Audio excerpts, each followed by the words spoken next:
Hi, I'm Matt Franklin. Don't forget to check out Grenademan vs. the Zombies on Amazon now, and the serial novel Forever West by T.C. Ricks. Chapter 5. Doc's job got easier and easier with every new crazy thing that Grenademan did. The circle of people they could trust, people who weren't stupid, numbered about 100 now. Well, Oscar was still with them, but he made up with heart what he lacked in intelligence. They'd come up with a whole bunch of plans, but they never really seemed to measure up. Everything discussed involved a lot of people, thousands of people, and even that wasn't really enough. They might be able to survive, but who knew what Jarvie was really going to throw at them? The problem was finding people who were competent, and at the same time people that they could trust.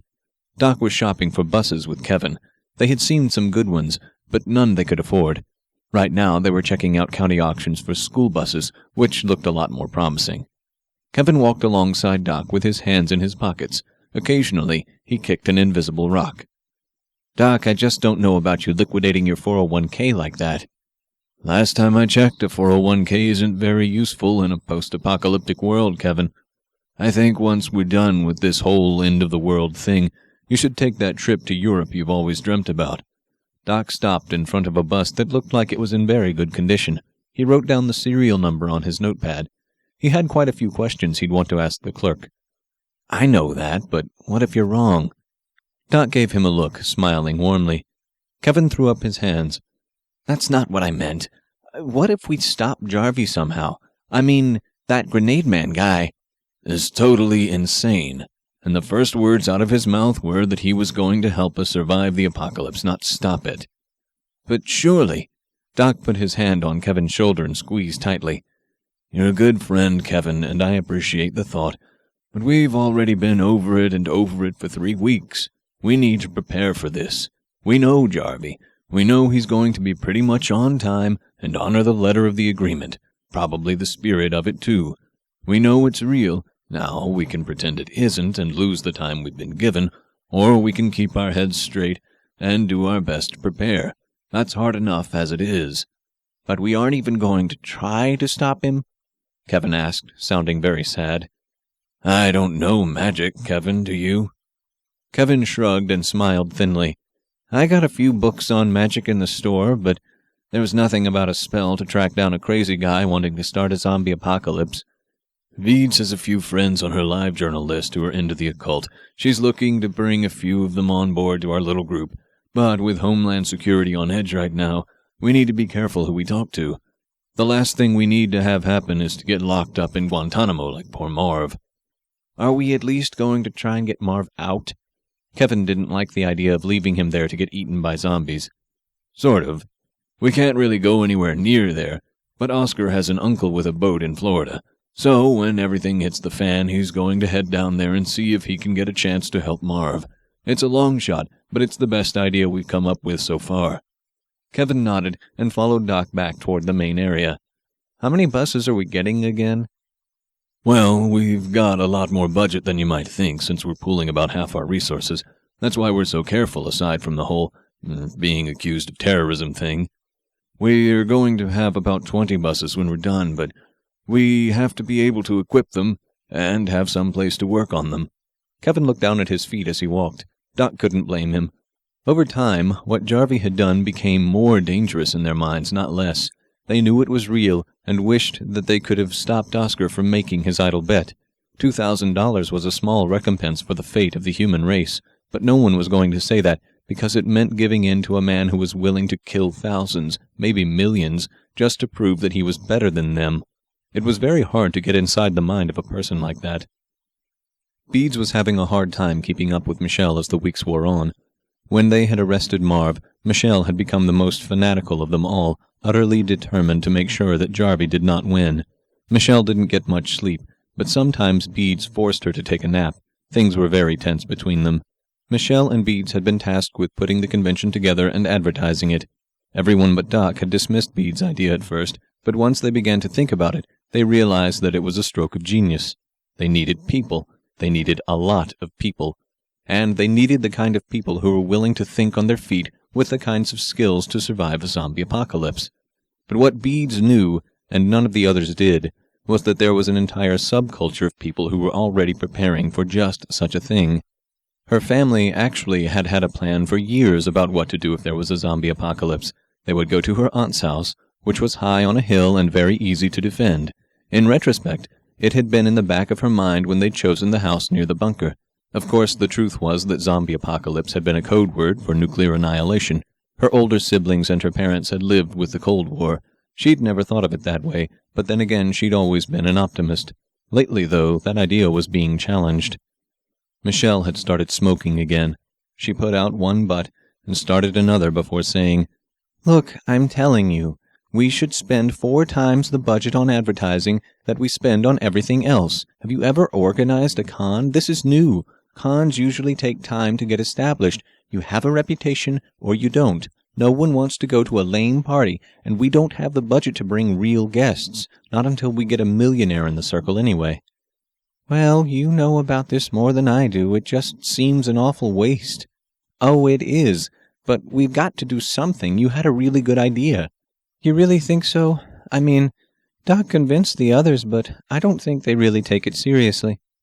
"Well, most of them are stupid. I mean, not totally stupid, but not seeing your potential kind of stupid." Michelle thought a moment. "That doesn't sound like much sense, does it?" she asked. "Close enough for me. Has your family been asking about you?" Michelle had gone underground as soon as Marv had been arrested. She knew it was only a matter of time until they came for her. But Oscar had insisted she do it right, with no warnings of any kind. She hadn't left much of a trail, but that hadn't stopped the federal agents from asking all of them a whole lot of questions. The Circle all knew that it was a matter of time before something gave. She shook her head. "I can't check my email. Skirby says that he can get me a connection that they can't trace, but I'm already causing everyone enough risk as it is. I mailed my parents a letter telling them about the zombies, but they probably don't believe me. My parents aren't really very accommodating people." Beads nodded. That was certainly something that she could understand. "Mine are damn cool in a lot of ways, but quite frankly, they're not exactly what I'd call the most open-minded folks either." Beads paused, then changed the subject. "So, we have the escape route planned, right?" Michelle checked her notes. "I think so. As long as the government doesn't know what we're doing ahead of time, it'll be really hard for them to get anything in place in time to stop us. Distracting them isn't our problem. That's what Oscar is working on, besides his attempt to rescue Marv. I keep telling him Marv wouldn't want that, but Oscar is Oscar." Beads didn't want to talk about Oscar. "Have we been able to line up any guests at all?" "Yes, quite a few, actually. A lot of local filmmakers are interested in showing up. There are even 1 or 2 bit players in Night of the Dead Triumphant." "Really? I saw that. It was really good." "I didn't. It was pretty gross. I'm more into torture porn." "Torture porn?" Beads had thought she had heard of every movie genre in existence, but now someone had made a movie about torturing people with porn. "You know, like Saw, where they use over-the-top violence. It's called torture porn." Beads smiled wryly. "You learn something new every day." They both looked at each other, and with almost uncanny telepathy said in sync, "And knowing is half the battle." They both laughed and got back to work.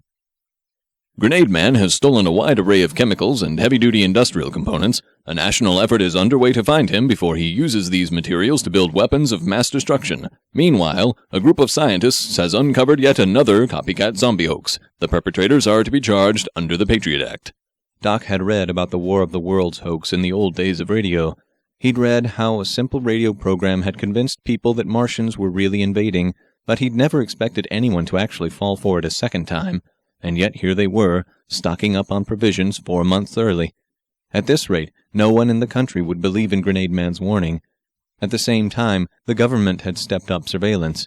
Anyone who even looked like they were working on preparing for zombie attacks in an organized fashion was being locked up and put away. It turned out that Beads had been clairvoyant in her thinking, because the convention was shown as a way of making fun of the whole thing. It was actually seen as a propaganda tool by the government. Still, they'd had to step up their preparations because there were now a large number of undercover agents involved. Oscar had given them the simplest solution to that. Beads and Michelle offered to cooperate fully with law enforcement and bug the convention. By knowing who the officers were and running through background checks on everyone who pre-registered for membership, the Circle was able to weed out government agents without any problem at all. The government was unknowingly helping the Circle go about its business. The first day of the convention went relatively smoothly. It was just a normal convention with normal panels. People really liked it. The irony to all of this was that it turned out Michelle and Beads had a real talent for working together. If there was any kind of civilization left after all of this, they were definitely going to plan another convention. The circle partied like it was 1999. This was pretty much what everyone had been preparing for. It all came down to this. A few people, including Doc, kept watch. He wasn't going to trust anything to chance this late in the game. It was the little things that mattered in this kind of situation. And then came the big surprise. Michelle and Beads had been brilliant in the simplicity of its execution. All other events stopped while it was going on. It was heralded again and again. They told the government agents that it was a new premiere. They didn't tell any of the convention-goers what it was at all. The theater held over 8,000 people, and it was right next to the hotels. No one expected all of them to go along with this, but the circle would take what they could get. The room was absolutely filled to the brim with people. The noise level was deafening, and so was the enthusiasm. Zombies had become the forefront of popular culture, and everyone in the crowd knew they were on the cusp of something monumental and historic. Doc walked out.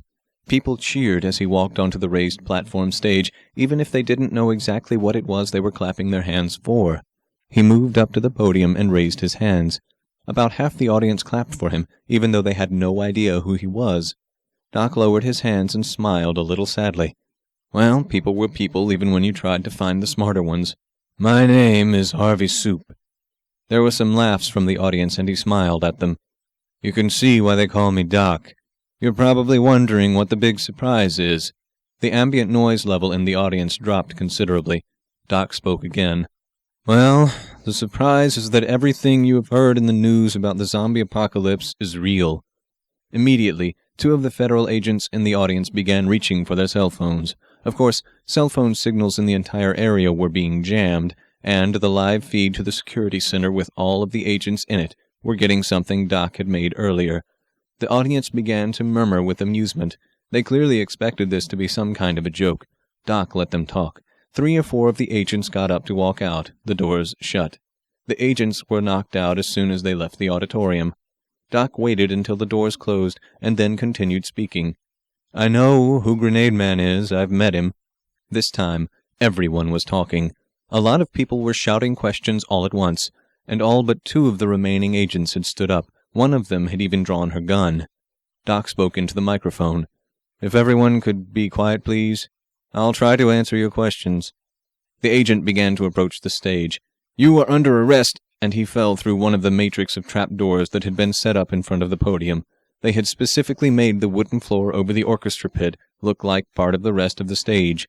This caused another series of questions, but Doc said, Look, we're glad you've enjoyed the convention, but I'm afraid this has all been an elaborate ruse.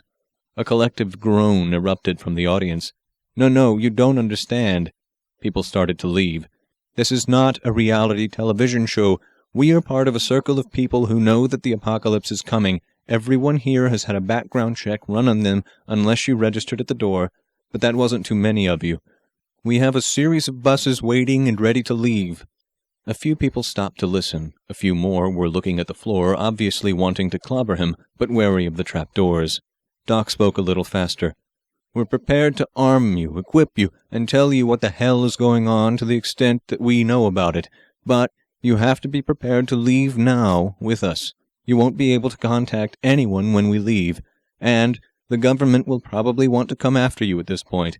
If you're interested, go to the right. Otherwise, thank you for the time, and you're welcome to exit in the rear or on the left. There was a general murmur of confusion.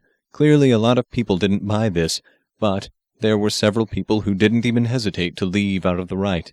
A few more thought about it for a few moments and joined them. It looked like about a third of the people in the audience were interested. That was a lot smaller a number than Doc had hoped for, but then again it was 20 times more people than what they had now. Once they had filtered out the government agents, they would not just have a circle, but a circle of circles. Then it would be 2,400 against 8 billion zombies. Yeah, those were even odds. Doc waited until the last of the people had left the room except the agents who were looking at him with guns drawn. Doc put up his hands and smiled. The trapdoor under him opened and swallowed him into the underground basement where the buses were waiting. Doc's dad drove the lead bus.